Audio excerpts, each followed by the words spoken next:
ముందుగా అవకాశం దయచేసిన దేవాదేవుని నామములో సమయాన్ని ఇచ్చిన దైవజనులు ఇప్పుడు వచ్చిన మీ అందరికీ కూడా నా హృదయపూర్వకంగా ఉన్నాను. వాక్యాన్ని ప్రారంభించిన చిన్న ప్రార్థన చేసుకుని ప్రారంభించాను. మహాగణుడు మహోన్నతుడు సర్వాధికారి అయిన నా తండ్రి, దేవానికి గొప్ప అవకాశం దయచేసినందుకు మీ నామానికి మహిమ చూపించుకుంటూ ఘనత చూపించుకుంటూ ప్రభావ వాక్యాన్ని ప్రభావాన్ని వివరిస్తుంది. ప్రభావాన్ని నేను కాదు కానీ నా జ్ఞానం కాదు కానీ మీ జ్ఞానపూర్వకమైన ప్రభావాన్ని మీరే మాట్లాడాలని అందరికీ సహాయం చేయని ప్రభావాన్ని ఎవరైనా నిలబెట్టుకున్నందుకు మీ చేతని కృతజ్ఞతాస్తుతులు చెల్లించుకుంటూ ప్రభావాన్ని ప్రతి ఒక్కరితో మీరు మాట్లాడిన దేవ ఏ హృదయాన్ని కూడా ప్రభావ తప్పిపోకుండా తండ్రి వాక్యంలో ప్రభావాన్ని అనాలోచితంగా ప్రభావాన్ని వినకుండా ప్రభావాన్ని ఆశతోనూ ఆసక్తితోనూ వాక్యాన్ని వింటూ తండ్రి ఆ ప్రవర్తన సరి చేసుకుంటూ అలాగే ప్రతి విషయంలో మీకు తోడుకుంటారని నమ్ముతూ విశ్వసిస్తూ చిన్న ప్రార్థన చేస్తున్నామో ప్రార్థిస్తున్నాను తండ్రి. నాకు ఇవ్వబడిన అంశం సంఘము సేవకుడు. సంఘం గురించి సేవకుడు గురించి చూసుకునే ముందు ఒక్కసారి మన సంఘం ఎలా ఉంది, మన సేవకుడు ఎలా ఉన్నాడు, ప్రతి ఒక్కరు కూడా ఒక్కసారి చిన్న ఆలోచన చేసుకుంటామండి. ప్రతి ఒక్కరు కూడా మన మనసులోనే అనుకున్నాం ఒకసారి మన సంఘం ఎలా ఉంది, సంఘంలో నేను ఎలా ఉన్నాను, మన సేవకుడు ఎలా ఉన్నాడు, సేవకుడు బయట సేవకులు ఎలా ఉన్నాడు, ఒక చిన్న ఆలోచన చేసుకుని ముందుకు వెళ్తాం. మొదట పాత నిబంధన కాలంలో చూసినట్లయితే ప్రత్యక్ష గుడారం ఉండేది, తెలుసు కదండి అందరికీ. ఆ ప్రత్యక్ష గుడారంలో ఆవరణ స్థలం, పరిశుద్ధ స్థలం, అతి పరిశుద్ధ స్థలం ఉండేది. ఈ ఆవరణ స్థలంలోకి అందరూ వెళ్ళచ్చు. ఎలా అంటే అందరూ అంటే మరలా అన్యులు కాదు, ఇశ్రాయేలీలు మాత్రమే ఈ యొక్క స్థలంలో ప్రవేశించవచ్చు. మరలా పరిశుద్ధ స్థలంలో వచ్చేసరికి మాత్రం యాజకులు మాత్రమే ప్రవేశించాలి. అదేవిధంగా అతి పరిశుద్ధ స్థలంలో మాత్రం ఈ యాజకులలో ఎవరైతే ప్రముఖుడైన వాడు ఉన్నాడో వారిని మాత్రం అతి పరిశుద్ధ స్థలంలోకి వెళ్ళడానికి ఒక రూల్స్ అండ్ రెగ్యులేషన్స్ ని దేవుడు పెట్టాడు. అతి పరిశుద్ధ స్థలంలోకి వెళ్ళిన వారు ఒకవేళ ఆ యాజకులు కనుక చనిపోతే వారి మరలా బయటికి రావాలంటే ఎలా వస్తారండి? రారు కదా. వారు రావడానికి ఈ యాజకులు బయట ఉన్న పరిశుద్ధ స్థలంలో ఉన్న యాజకులు ఏం చేసేవారంటే నడానికి ఒక తాడు కట్టి బయట ఉండి నిలిచి చూసేవారు. అలాగే ఆ నడానికి ఒక గంట కట్టుకుని లోపలికి వెళ్ళేవాడు. లోపలికి వెళ్ళిన యాజకుడు చూసేవాడు, అలా గంట కట్టుకునేవాడు. ఆ గంట ఎప్పుడైతే శబ్దం ఆగిపోయిందో అప్పుడు బయట ఉన్న పరిశుద్ధ స్థలంలో ఉన్న యాజకుడికి ఆ శబ్దం వినపడడం ఆగిపోయినప్పుడు ఆ యాజకుడు అనేవారు చనిపోయాడని మీరు అనుకుని బయటికి ఆ తాడెట్టుకుని లాగేవారు. ఇలాగా ప్రతి ఒక్కరు ఆ పరిశుద్ధ స్థలంలోకి కానీ అతి పరిశుద్ధ స్థలంలోకి కానీ వెళ్ళడానికి వీల్లేదని కొన్ని రూల్స్ అండ్ రెగ్యులేషన్స్ ని, ఒక నియమ నిబంధనల్ని దేవుడు ఆ టైంలో పెట్టారు. మరి అప్పుడు ప్రత్యక్ష కూడా ఉన్నట్లుగానే ఇప్పుడు ఏముందండి మనకి? ఇప్పుడు దేవుడు ఏం పెట్టాడు మనకి? సంఘం. సంఘాన్ని దేవుడు ఏర్పాటు చేసుకున్నాడు. ఎలా ఏర్పాటు చేసుకున్నాడు సంఘాన్ని? సంఘాన్ని ఎలా ఏర్పాటు చేసుకున్నాడు? దాంట్లోకి వెళ్ళే ముందు సంఘంలోకి రావడానికి ఇప్పుడు ప్రత్యక్ష గుడారంలోకి వెళ్ళడానికి కొన్ని రూల్స్ అండ్ రెగ్యులేషన్స్, ఎలా అయితే నియమ నిబంధనలు ఉన్నాయో సంఘంలోనికి రావడానికి కూడా నియమ నిబంధనలు అనేవి దేవుడు పెట్టాడు. ఏంటవి చూసుకుంటాం. దశలోనికుల పత్రిక, మొదటి దశలోనికులు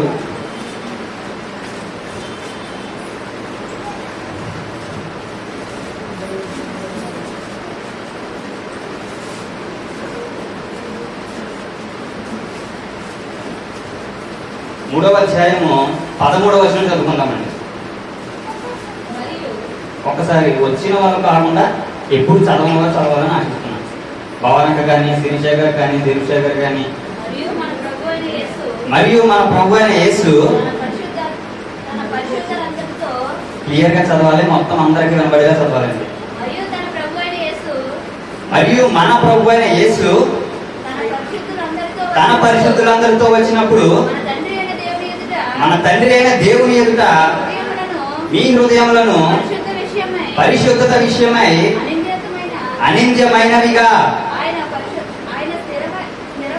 ఆయన స్థిరపరచుటకై మేము మీ ఎడల ఎలాగూ ప్రేమలో అభివృద్ధి పొంది వర్ధిల్లుచున్నామో అలాగే మీరును ఒకరి ఎడల ఒకడును మనుషులందరి ఎడలను ప్రేమలో అభివృద్ధి పొంది వర్ధిల్లునట్లు ప్రభు దయచేయుగాక.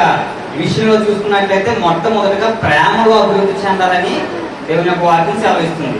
సంఘానికి రావాలంటే మనలో ప్రేమ ఉండాలి. సంఘానికి వచ్చిన తర్వాత ప్రేమ ఉంటుంది సరే, అది తర్వాత విషయం. ముందు మన మనసులో ఏముండాలంటే అండి, ప్రేమ ఉండాలి. ప్రేమనే మొట్టమొదటి క్వాలిఫికేషన్ గా ఎందుకు ఎంచుకున్నానంటే, దేవుడు మనుషులందరి ఎట్లా ప్రేమ చూపించాడు, మనుషులందరిలోని కూడా ప్రేమ ఉండాలని ఆయన యొక్క ఉద్దేశం. కాబట్టి దీన్నే మొదటి క్వాలిఫికేషన్ గా నేను ఎంచుకున్నాను. అలాగే నెక్స్ట్ చూసుకోవచ్చు, ప్రసంగి 5వ అధ్యాయం 1వ వచనం.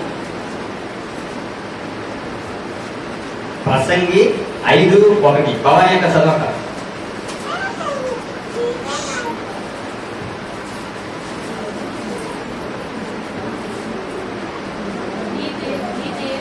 మొత్తం అందరికీ వినబడాలక్క.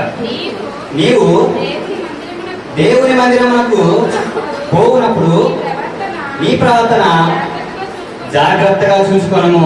చాలండి. ఎలా ఉండాలండి? మందిరానికి వెళ్ళేటప్పుడు మన యొక్క ప్రవర్తన జాగ్రత్తగా చూసుకోవాలంట.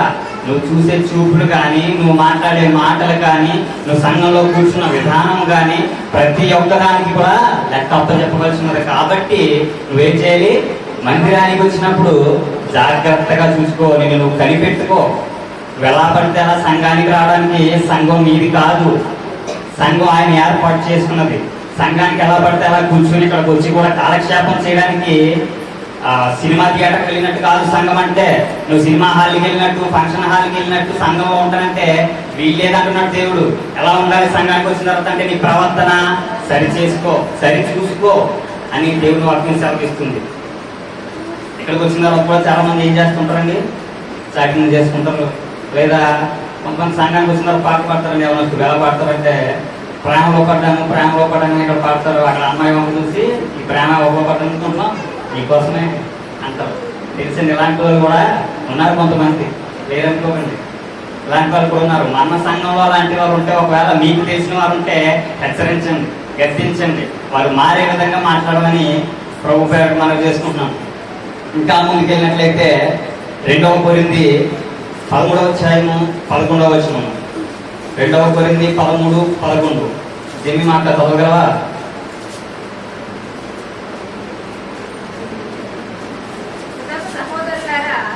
తుదకు సహోదరులారా సంతోషించుడి, సంపూర్ణులై ఉండుడి, ఆదరణ కలిగి ఉండుడి, ఏక మనసు గలవారై సమాధానముగా ఉండుడి. ప్రేమ సమాధానములకు కర్తయ్యకు దేవుడు మీకు తోడై ఉంచాలండి. ఇందులో చూసినట్లయితే ఒక 4-5 పాయింట్లు ఉన్నాయి. ఫస్ట్ పాయింట్ చూసుకున్నట్లయితే సంతోషించుడి. ఎందులో సంతోషించాలండి? సంతోషానికి సంఘానికి సంబంధం ఏంటండి? సంఘానికి వచ్చిన వారికి సంతోషానికి సంబంధం ఏంటి? బయట వారు రోడ్డు మీద ఉండేవారు సంతోషిస్తున్నారు కదండి అంటే, సంఘానికి వచ్చిన తర్వాత నువ్వు సంతోషించి నీ యొక్క సంతోషం ఏంటి, నీ యొక్క ఆనందం ఏంటి? వాక్యం నందు సంతోషించాలి, దేవుడి ఆజ్ఞ యందు సంతోషించాలి, వాక్యాన్ని గైకొనుట యందు సంతోషించాలని మాట ద్వారా మనం చూసుకోవచ్చు. అలాగే తర్వాత సంపూర్ణులై ఉండుడి. సంపూర్ణులై ఉండడం అంటే ఏది జ్ఞానమో తెలిసిన వారమై ఉండాలి, ఏది అజ్ఞానమో తెలిసిన వారమై ఉండాలి, ఏది సద్బోధ, ఏది దుర్బోధ, ఏది ఏంటన్నా తెలుసుకున్న వారమై, తెలుసుకోవలసిన వారమై మనం ఉన్నాం. గమనించాలండి. ఇంకా ఆదరణ కలిగి ఉండుడి. ఆదరణ కలిగి ఉండడం అంటే, ఒకవేళ సంఘంలో ఎవరికైనా అక్కర ఉన్నట్టు నీకు తెలిసిందా, నువ్వు అక్కడిని తీర్చగలిగేవాడిగా ఉండాలి. నాకు ఉంటే చేస్తానని, నాకు లేదు కదా అంటే లేమిలోనే చేయమంటున్నాడు దేవుడు. అంతా ఉంటే చేయమంటలేదు. నీకు ఏమీ లేనప్పుడు చేయడానికి ప్రయత్నించు, అప్పుడు నేను సమృద్ధిగా చూస్తాడు. ఆదరణ కలిగి ఉండడం అంటే, ఒకవేళ ఎవరైనా బాధలో ఉన్నట్టు నీకు తెలిసినట్లయితే వారికి కొన్ని ఆదరణ మాట్లాడేవి, వారితో మాట్లాడి వారిని బలపరచాలని దేవుని యొక్క వాక్యాన్ని బట్టి మనం చూసుకోవచ్చు. అదేవిధంగా ఏక మనసు గలవారై ఉండుడి. ఏక మనసు అంటే ఏంటండి? ఇప్పుడు నాకు ఒక మనసు ఉంటుంది, మీకు ఒక మనసు ఉంటుంది, ఒక్కొక్కరికి ఒక్కొక్క విధమైన మనసు ఉంటుంది. ఏక మనసు అంటే ఎలా వస్తుంది? ఏక మనసు ఎలా వస్తుందండి? యేసుక్రీస్తు వారి యొక్క మనసును మనం కలిగి ఉంటే మన అందరి మనసు ఏ విధంగా అవుతుందండి? మనకు వేరే ఆలోచన ఉంటాయి, మనకి ఏ ఆలోచన ఉంటే అవి పక్కన పెడితే, యేసుక్రీస్తు వారి యొక్క మనసును మనం కలిగి ఉంటే మనం ఏక మనసు కలవారమే ఉన్నట్లు వాక్యం ద్వారా చూసుకోవచ్చు. అదేవిధంగా సమాధానంగా ఉండుడి. సమాధానం అంటే ఏంటండి? సమాధానం అనగానే ఒక క్వశ్చన్కి ఆన్సర్ చేస్తే అదే సమాధానం అంటే మన అమాయకత్వం. అది సమాధానం అనగానే చాలా మంది అనుకుంటారు పైకి నవ్వుతుంటే చాలు అదే సమాధానం, మన అందరితో సమాధానంగా ఉంటున్నట్లే అంటే అది సమాధానం అని తీసుకోదండి. మన మనసులో ఏదైతే ఉందో అది బయటికి రావాలి. లోపల నవ్వును లోపల బాధ నుంచుకుని లోపల ఉపయోగించుకుని బయటికి నవ్వుతూ ఉంటే అది కపటమైన ప్రేమ. అది కపటమైన ప్రేమని వాక్యం సెలవిస్తుందండి. మనం ఏ విధంగా ఉండాలి? సమాధానంగా ఉండాలి. ప్రతి ఒక్కరితోనూ కూడా ఒకవేళ ఎవరైనా నిన్ను కనుక సంఘంలో కనుక ఒకవేళ నీ మీద గొడవ అయినా, నిన్ను తిట్టినా, నిన్ను గద్దించినా దాన్ని నువ్వేం చేయాలండి? ప్రేమతో స్వీకరించాలి. ఆ మాట నువ్వు ఎలా స్వీకరించాలి? ప్రేమతో స్వీకరించగలగా. నువ్వు ప్రేమతో స్వీకరించలేకపోతున్నావు అంటే నీలో ఆత్మీయత లేనట్టే, దైవికమైన మనస్సు నీలో లేనట్లే గమనించాలి. సంఘంలో ఈ విధంగా ఉంటున్నారు. అదేవిధంగా సంఘంలో మొట్టమొదటిగా ఎక్కువ భేదాలు వచ్చేదైనా, భేదాభిప్రాయాలు వచ్చేదైనా సంఘాన్ని ఈజీగా అపవాది లోపరుచుకుని దుర్బోధకి లోను చేసేటువంటి అవకాశం ఇప్పుడు వస్తుందంటే స్త్రీల వల్ల వస్తుందండి. ఎక్కువ శాతం స్త్రీల వల్ల వస్తుంది. ఇది ఎలా చెప్పగలుగుతున్నానంటే మొట్టమొదటిగా ఆదాము అవ్వ విషయంలో చూసుకున్నట్లయితే ఎవరిని వశపరుచుకుందో ఫస్ట్? అవ్వని. కాబట్టి స్త్రీలు ఎక్కువ శాతం మనం మామూలుగా లోకపరంగా లౌకికంగా ఆలోచిస్తే కనుక సరిగుకునేది ఎక్కువ ఎవరు? స్త్రీలు ఎక్కువ మాట్లాడుకుంటారు. ఎక్కువ మాట్లాడుకునేది ఏ విషయాన్ని అయినా సరే ఎక్కువగా మాట్లాడేది స్త్రీలు. కాబట్టి ముఖ్యంగా మొట్టమొదటిగా స్త్రీలు జాగ్రత్త కలిగి ఉండమని మనం చూసుకోవచ్చండి ఈ మాటను బట్టి. అలాగే సేవకుని కోసం తెలుసుకోవచ్చు. ఇప్పుడు సంఘం కోసం మనం విషయాలు తెలుసుకున్నాం కదా, సేవకుని కొరకు మనం మాట్లాడుకోవచ్చు. సేవకుడు ఏం చేస్తాడండి? సేవకుడు ఏం చేస్తాడు? దేవుని సేవను చేస్తాడు. సేవను చేస్తాడు. అసలు సేవ అంటే ఏంటి? సేవ అంటే ఏంటండి? చెప్పగలుగుతారైనా? చూసుకుందాం. రోమ 12:1.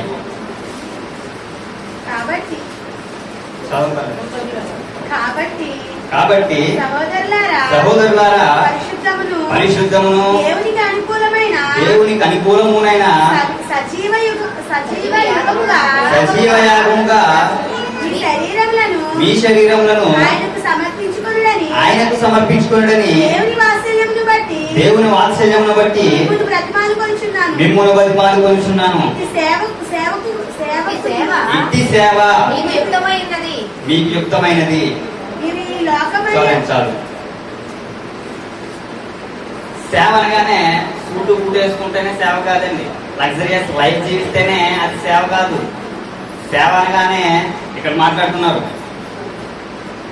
పౌరు గారు మాట్లాడుతున్నారు ఏమనంటే పరిశుద్ధమును దేవునికి అనుకూలమునైన సజీవ యాగముగా మీ శరీరమును ఆయనకు సమర్పించుకునుడని.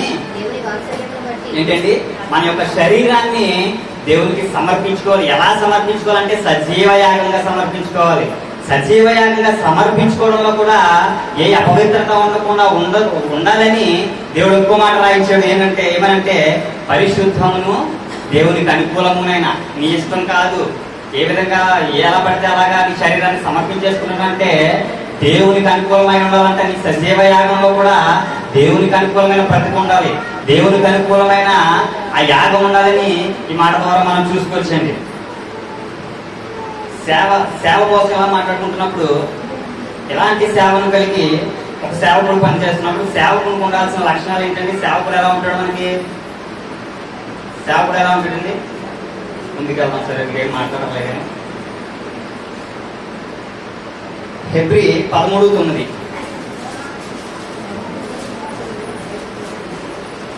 సత్యాక చదవక సత్యాక సరే చదవండి. నానా విధములైన అన్యబోధల చేత రెప్పబడకుడి. భోజన పదార్థములను బట్టి కాక కృపను బట్టి హృదయము స్థిరపరుచుకుంటే మంచిది. భోజనములను బట్టి ప్రవర్తించిన వారికి ఏమీ ప్రయోజనం కలగలేదు. ఈ మాటలో చూసుకున్నట్లయితే హెబ్రీ సంఘానికి పౌలు రాస్తున్నాడండి. ఏమంటే మీ యొక్క సంఘం అన్యబోధ వైపు త్రిప్పబడుతుంది, కాబట్టి మీరు అన్యబోధ వైపు త్రిప్పబడకుండా ఏదైతే సద్బోధో మీరు తెలుసుకోవాలి, ఏదైతే దుర్బోధో మీరు తెలుసుకోవాలి అని పౌలు గారు ఆ సంఘానికి రాస్తున్నాడు. నిజమైన సేవకుడికి ఉండే మొట్టమొదటి లక్ష్యం ఏంటంటే బోధ చేయడం సేవకుని యొక్క మొట్టమొదటి లక్షణం, మొట్టమొదటి క్వాలిఫికేషన్ అని చెప్పుకోవచ్చు. ఎలా అంటే ఆ బోధ ఏ విధమైనదై ఉండాలి? ఆ బోధ ఏ విధమైనదై ఉండాలి? ఆ బోధ వాక్య సంబంధమైనదే ఉండాలి, దైవానుకూలమైనదే ఉండాలి, మరలా దేవుని వద్ద నుండి వచ్చిన బోధయే ఉండాలి. బోధలో చాలా రకాలు ఉన్నాయండి. మళ్ళీ నవ్వించే బోధ, ఏడిపించే బోధ, తిట్టే బోధ, రకరకాలైన బోధలు వచ్చేసినాయి. అవునా కదండి? దాన్నే దుర్బోధ అంటున్నారు. ఇప్పుడు నవ్వించే బోధ దుర్బోధ అనకూడదు, అలాగే ఏడిపించే బోధ దుర్బోధ అనకూడదు. ఏది దుర్బోధ? దైవానుకూలం కానిది దుర్బోధ. మీ యొక్క బోధలో, మన యొక్క బోధలో సిలువను గురించిన వార్త ఉండాలి, అదేవిధంగా దేవుని యొక్క ప్రేమను గురించి తెలిపినదై ఉండాలి, ఆత్మీయతలో నిన్ను వర్ధిల్ల చేసేది ఉండాలి, అదేవిధంగా ప్రభువులో పురికొల్పేదై ఉండాలి. అది సద్బోధకు ఏమంటుందని సద్బోధకు మనం సద్బోధని గుర్తించగలం. అలాంటి సమయాల్లో బోధ అయితే సేవకుడు ఫస్ట్ లక్షణం, ఫస్ట్ క్వాలిఫికేషన్ బోధ అయితే నెక్స్ట్ ఏంటంటే సంఘాన్ని గమనించుకోవడం. సంఘాన్ని గమనించుకుంటాడు సేవకుడు. ఎలా చెప్పగలమంటే పౌలు గారు ప్రతి ఒక్క సంఘాన్ని కూడా గమనించి ఆ యొక్క లోతులను ఎత్తి వారికి మాట్లాడుతూ ఆ సంఘాన్ని బలపరిచాడు. వారికి కొన్ని హెచ్చరికలు అనేవి ఆ సంఘానికి పౌలు గారు చేశారు. సేవకుడికి రెండవ లక్షణం ఏంటంటే గమనించడం. అదేవిధంగా సేవకుడు మనసు విరిగిపోయిన వారికి, లేదా బాధలో ఉన్నవారికి, లేదంటే లోపల చెడు సహవాసం చేసేవారికి, చెడు తిరుగులు తిరిగేవారికి, వీళ్ళందరికీ కూడా దేవుని యొక్క మాటలను అందించి మార్చి సంఘంలో కూర్చోబెట్టి సంఘంలో నీకు బోధిస్తూ దేవుని యొక్క చేర్చాలనుకునేవాడు సేవకుడు. అదేవిధంగా మనం మోషే కాలంలో చూసుకున్నట్లయితే మోషే అక్కడ 40 రాత్రి పగలు దేవునితో ఆత్మలో తీవ్రత కలిగిన వాడే. నలిగిపోతున్నప్పుడు, రగిలిపోతున్నప్పుడు మోషే అక్కడ పైన ఉండగా కింద ఇంకొకరు ఉన్నారండి. కింద ఇంకొకరు ఆత్మలో తీవ్రత కలవాడే రగిలిపోతున్నాడంట. ఎవరు చెప్పగలరు? ఎవరైనా? మోషే తర్వాత నెక్స్ట్ జనరేషన్, మోషే తర్వాత నిలబడిన వారు యెహోషువ. యెహోషువ ఏం చేస్తున్నాడండి? ఆత్మలో తీవ్రత గలవాడే దేవుణ్ణి మాత్రమే ఆరాధిస్తున్నాడంట. మోషే అక్కడ ఏదో పని చేసుకుంటుంటే, అక్కడ దేవునితో మాట్లాడుతుంటే, ఇక్కడ ఏం చేస్తున్నారు? అందరూ బయట ఉంటున్నారండి. యెహోషువ మాత్రం గుడారంలో ఉండి దేవుని విజ్ఞాపన చేస్తున్నాడు. నువ్వు ఎప్పుడైతే దేవునికి అనుకూలమైన బ్రతుకుతావో, ఎప్పుడైతే దేవునికి అనుకూలంగా జీవిస్తావో, క్రీస్తు యొక్క మనసు కలిగి ఉంటావో, ఎప్పుడైతే సజీవయాగంగా సమర్పించుకుని సమస్తాన్ని విడిచిపెట్టి సమస్తాన్ని పెంటకుప్పుతో పోల్చుకుని దేవుని కోసం మాత్రమే బ్రతకాలనుకుని సేవకులకు అప్పగించుకుంటాడో, అలాంటి వారి దయలో, అలాంటి వారి నాయకత్వంలో సంఘం అనేది ఉంటుందండి. సంఘం సేవకుని చూసే విధానం తెలుసండి. సంఘం సేవకుని ఏ విధంగా చూడాలో తెలుసా మనకి? ఇదిగో దేవుడే మన సంఘానికి నాకు అధికారిగా నన్ను రక్షించడానికి, నన్ను ప్రేమించి, నన్ను మార్చడానికి, నన్ను దేవుని యొద్దకు తీసుకెళ్ళడానికి ఒక అధికారిని నియమించాడు. ఆ అధికారే నా సేవకుడు. సేవకుడిని చూసే విధానం ఇది సంఘం. కానీ ఇప్పుడు ఎలా చూస్తుందండి? 4 గద్దింపులు గద్దించారంటే సేవకుడు ఇంటికి వెళ్ళి 4 తిట్లు తిట్టాను, అంతే కదండి. ఉన్నారు, కొంతమంది ఉన్నారు, అలాంటి వారు కూడా ఉన్నారు. ఇలాంటివి చేస్తే మన విశ్వాస జీవితానికి కానీ, మన ఆత్మీయ జీవితానికి కానీ అసలు క్షేమకరమే కాదండి. సంఘానికి కూడా క్షేమకరం కాదది. ఒకవేళ మనలో ఎవరైనా ఉన్నట్లయితే అలాంటి విషయాన్ని మార్చుకుందాం. అలా మనం ఉండకూడదు. మన యొక్క విశ్వాస జీవితానికి అది మంచిది కాదు, ఏ మాత్రం కూడా మంచిది కాదు. ఇంకా నాయకుడిని ఈ విధంగా చూస్తే నాయకుడికి విలువనివ్వాలంట. కొంతమంది వందనాలు చెప్పని వాళ్ళు కూడా ఉన్నారండి. సేవకుడికి వందనాలు కూడా చెప్ప పక్కన నుంచి వెళ్ళిపోతారు. కానీ అలాంటి వారు ఉన్నారు. మనం అలా ఉండకుండా మనం జాగ్రత్త పడతాం. మనం సేవకుడు ఏ విలువనివ్వాలో, సేవకుడిని ఎలా గౌరవించాలో, సేవకుడిని ఏ విధంగా మరి గౌరవించాలో, మర్యాద ఇవ్వాలి, ఇవన్నీ కూడా ఈ విషయాలన్నీ కూడా మనం నేర్చుకున్న వారమై, మనం తెలుసుకున్న వారమై నడుచుకున్నామండి. వాక్యాన్ని తెలిసిన సంఘం అని బయట ఎన్నో సంఘాలు చెప్పుకుంటున్నాయి. మన సంఘం ఏమని చెప్పుకుంటుందండి? లోపాలు చేసే సంఘం అని చెప్పుకుంటుందా? తప్పులు చేసే సంఘం అని చెప్పుకుంటుందా? దేవునికి ఇష్టం లేని వారు మేము అందరం చెప్పుకుంటుందా? మనం కూడా అలాగే చెప్పుకోవాలి. ఎప్పుడు సంపూర్ణంగా ఉన్న తర్వాత ఆ మాట చెప్పుకుంటే దేవుడు సంతోషిస్తాడు, మన అధికారి కూడా సంతోషిస్తాడు. తర్వాత చూసుకుందాం. హెబ్రీ 13వ అధ్యాయము 17వ వచనం. 13-17. మీ పైని నాయకులుగా ఉన్నవారు లెక్క ఒప్పజెప్పవలసిన వారి వలె మీ ఆత్మలను కాయిచున్నారు. వారి దుఃఖముతో ఆ పని చేసిన యెడల మీకు నిష్ప్రయోజనము కనుక దుఃఖముతో కాక ఆనందముతో చేయనట్లు వారి మాట విని వారికి లోబడి ఉండి. నాయకుని యొక్క కంటతడి సంఘానికి క్షేమకరం కాదు అన్నమాట. ఈ మాట మనం చూసుకొచ్చాము. ఏమనుందండి? దుఃఖంతో వారు ఆ పని చేస్తే సంఘానికి మంచిది కాదు. మరి కన్నీటి ప్రార్థన చేస్తారు కదండి సేవకుడు అంటే. కన్నీటి ప్రార్థన వేరు, కంటతడి వేరు. కన్నీటి ప్రార్థన ఏ విధంగా చేస్తారో తెలుసా? సేవకుడు నా సంఘం క్షేమంగా ఉండాలి, నా సంఘం అభివృద్ధి చెందాలి, నా సంఘం విస్తరించబడాలి, ఆయన యుద్ధకు నేను ఆ సంఘాన్ని తీసుకెళ్లాలని ఆ సంఘం కొరకు కన్నీటి ప్రార్థన చేస్తారు. మరి కంటతడి అంటే ఏంటి? ఇంటికి మీరు అనుకునే 4 మాటలు సేవకునికి తెలియకుండా ఉండవండి. సేవకుని తెలుస్తాయి, సేవకురాలకు తెలుస్తాయి. ఆ మాట ఎందుకు చెప్పట్లేదంటే మీ శ్రేయస్సు కోరి, మీ మంచి కోరి, మీ మేలు కోరి ఆ మాట బయట పెట్టక, ఆ మాట ఎవరితోనూ కూడా చెప్పక దేవుని ముందు బాధపడి వారిని క్షమించు ప్రభువా అని సేవకులు ప్రార్థన చేస్తారండి. ఆయన యొక్క కంటతడి మన విశ్వాస జీవితానికి ఏ మాత్రం కూడా మంచిది కాదు. ఎప్పుడైనా ఒక సేవకుని బాధ పెట్టినట్లయితే, సేవకురాన్ని బాధ పెట్టినట్లయితే ఇప్పుడే మోకరించి దేవుని ముందు ప్రార్థన చేద్దామని క్షమించమని. ఇక ఎన్నడూ కూడా అలా చేయనని ఒప్పుకుందాం దేవుని ముందు. సేవకుని ఒకవేళ సేవకుడు మిమ్మల్ని బాధ పెట్టాడు, మిమ్మల్ని గద్దించాడు, సేవకునికి మీ వ్యక్తిగత జీవితంలో, మీ పర్సనల్ లైఫ్లో వేలు పెట్టే అధికారం, హక్కు ఆ సేవకునికి ఉన్నాయండి. తెలుసా? నువ్వు బయట ఎక్కడో రోడ్డు మీద తిరుగుతున్నప్పుడు కూడా నిన్ను లాగిపెట్టి ఒకటి పీకి ఎందుకు ఇలా చేస్తున్నావు అని అడిగే అధికారం నీ సేవకునికి ఉంది. నీ పైన అధికారం దేవుడు ఇచ్చాడు వారికి.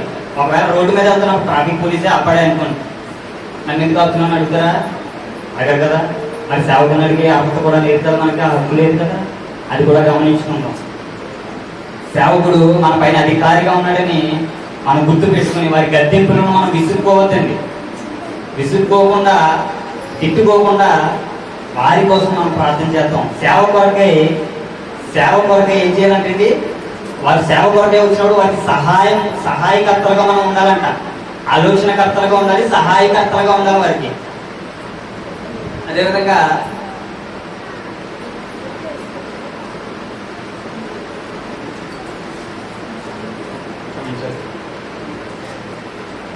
నాయకుడిని మన్నన చేసుకోవాలంటే ఈ యొక్క సేవకుడిని మన్నన చేసుకుని ఆ సేవకుడిని గౌరవించి విలువనివ్వాలని వాక్యం ద్వారా చూసుకోవచ్చు. ఒక్కసారి 1 దశలోనికల పత్రిక 5వ అధ్యాయము 12వ వచనం.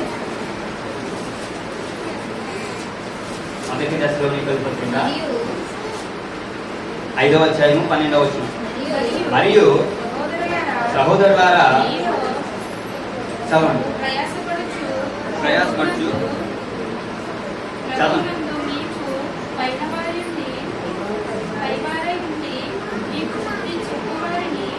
మళ్ళా చదవండి ఒకసారి. 5:12.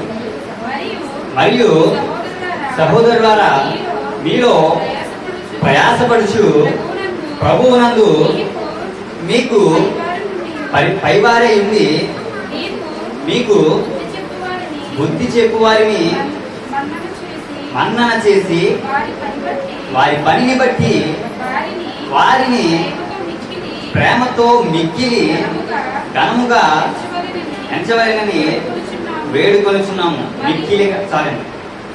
మిక్కిలి ఘనముగా విడివిడిగా చదవకూడదండి. ఈ మాటలో మనం చూసుకున్నట్లయితే, మీకు పైవారై ఉండి మీకు బుద్ధి చెప్పేవారిని మన్నా చేసి. ఎవరండి మీకు బుద్ధి చెప్పేవారు? బుద్ధి చెప్పేవారంటే ఎవరో కాదండి, ఈ సేవకుడే మీకు బుద్ధి చెప్పేవారంటే ఎవరో అనుకుంటారు పనుల. వారిని మన్నా చేసి వారిని ఎలా ఎంచాలి? మిక్కిలి ఘనముగా ఎంచాలని వాక్యం చెప్తుంది.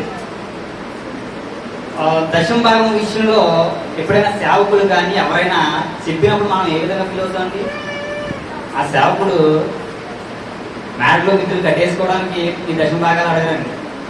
వాళ్ళు ఏదో ఆస్తులు కనుక వేసేసుకోవడానికి మీ దశమ భాగాలు అడగరు. లేమిలో సమృద్ధి పరిచే దేవుడు కనుక మిమ్మల్ని దశమ భాగాలు ఇమ్మని, దేవుని కొరకు ఇమ్మని వారు మిమ్మల్ని ప్రార్థిస్తారు. అంతేగాని మేము ఏదో బాగుపడిపోవాలని, మేము ఏదో ఇదనేసి వారు ఎప్పుడు కూడా ఆ విధంగా అనుకోరండి. ఒకవేళ ఎప్పుడైనా దశమ భాగం విషయంలో ఇలా మీరు అనుకున్నట్లయితే క్షమాపణ అడిగేయండి దేవుని ముందు.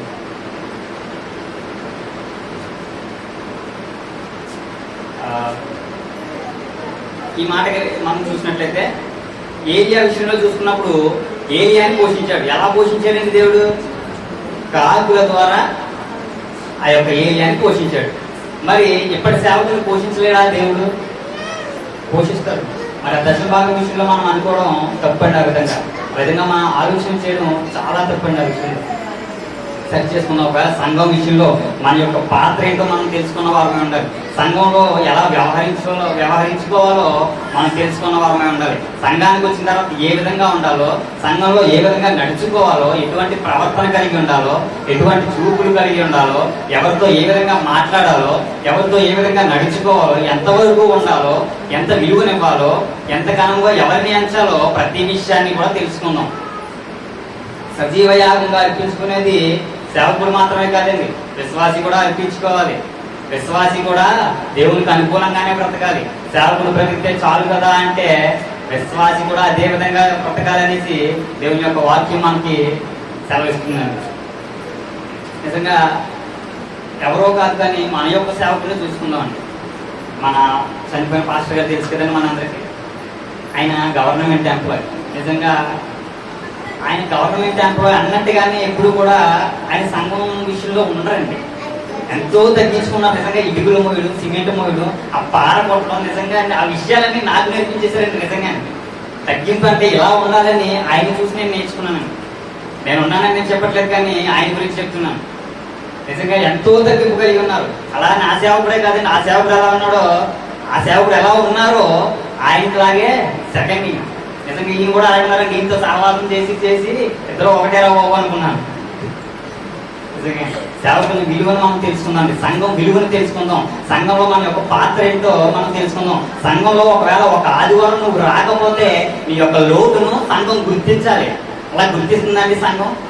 గుర్తించే విధంగా మన యొక్క బాధ్యత ఉందా సంఘంలో? ఇన్నేళ్ళ నుంచి సంఘానికి వచ్చేస్తున్నాం చెప్పుకుంటున్నాం కానీ కనీసం వాక్యం చదవడం రాలేదు, కనీసం పాటలు పాడడం రాలేదు, కనీసం ప్రార్థన చేయడం రాలేదంటే సిగ్గుది. సిగ్గుమాలిన జీవితాలు అంటాడు పౌలు గారు. వచ్చి మన మధ్యలో కనుక ఇప్పుడు మనం చూస్తే అలాంటి విషయాలు సిగ్గుందని కానీ అడుగుతాడు. కాబట్టి ప్రతి విషయంలోనూ కూడా ఉందండి భయం వద్దండి. భయం ఉంటుంది నిజమే. ప్రతి విషయంలో దేవునికి తగ్గట్టుగా జీవితం. ఎప్పుడు భయం ఉంటుందండి? ఎప్పుడు భయం ఉంటుంది? మన యొక్క దృష్టికోణం లోకం వైపు ఉన్నప్పుడు, మన యొక్క దృష్టికోణం దేవునికి కానప్పుడు, దైవికమైనది కానప్పుడు మన దృష్టికోణం మనం ఏం చేస్తాం? భయపడతాం. నేను దేవుని కోసమే నిలబడతాను, చావైనా బ్రతికైనా నేను దేవుని కోసమే జీవిస్తాను అనుకోవాలి. అలాగే పౌలు గారి విషయాన్ని చూసుకుందాం. పౌలు గారు ఒక రాత్రి అంతా నడి సముద్రంలో ఉండిపోతారండి. తెలిసండి ఎవరికైనా? నడి సముద్రంలో ఉండిపోతాడు. చెప్తుంటే మీకు ఏదో అనిపిస్తుంది. ఎప్పుడైనా బీచ్కి వెళ్ళి చూడండి. అర్ధరాత్రి ఒంటరిగా బీచ్కి వెళ్తే కనుక ఆ శబ్దానికి మన గుండెలు ఆగిపోతాయండి. అలాంటిది సేవ కోసం నడి సముద్రంలో అలాగే నిలబడిపోయాడు పౌలు గారు. ఎందుకని? దేవుని కోసం, దేవుని సేవ చేయాలని తపన. ఆ తపనతో అలాగే నిలబడిపోయాడు నడి సముద్రంలో. అలాంటి జీవితాలు మనకు ఉన్నాయండి. అలాంటి జీవితాన్ని మనం కూడా కలిగి ఉండాలి. సంఘంలో మన యొక్క పాత్రను తెలుసుకుందాం, బాధ్యత కలిగి ఉందామండి. ప్రార్థనలో బలపడదాం. నిజమే, పాటలు పాడడం అందరికీ రాదు, వాక్యం వివరించడం అందరికీ రాదు, కానీ ప్రార్థన చేయడం మాత్రం సమాన తలంతు. అందరూ ప్రార్థన చేయగలరండి. నిజంగా చెప్పాలంటే ప్రార్థన చేయడం రాదన్న వాళ్ళు ఎవరైనా ఉన్నారండి? ఉన్నారా చెప్పండి. ఎవరు చేతులు ఎత్తండి. ఎవరన్నా ఉన్నారు ప్రార్థన రాదు అన్నవాళ్ళు? ప్రార్థన చేయాలంటే నేను ఎప్పుడు ఇదే మాట. ఎన్నాళ్ళండి ఇలాగే సంఘానికి వచ్చేసి మనం దేవుని కోసం బ్రతుకుతాం, దేవుని కోసం బ్రతకాలన్న ఆలోచన నీలో వస్తే సిగ్గు ఉండదు, మొహమాట ఉండదు, ధైర్యం వచ్చేస్తుంది. నీతిమంతుడు సింహం అంటే ధైర్యం బంధు నాకు ధైర్యంతో ఉందామండి.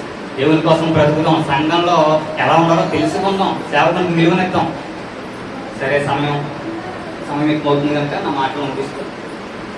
చెప్పిన కొద్ది మాటల్ని మన హృదయాల్లో భద్రపరిచి ఏదైనా తప్పు మనం మాట్లాడుకున్నట్లయితే దేవుడు క్షమించి మనకి ఇంకా మన యొక్క బాధ్యతను తెలిసేలాగా దేవుడు మనతో మాట్లాడేలాగా మన హృదయాల్లో ఈ మాటలను భద్రపరిచి ఫలింపజేయగాక. ఆమేన్.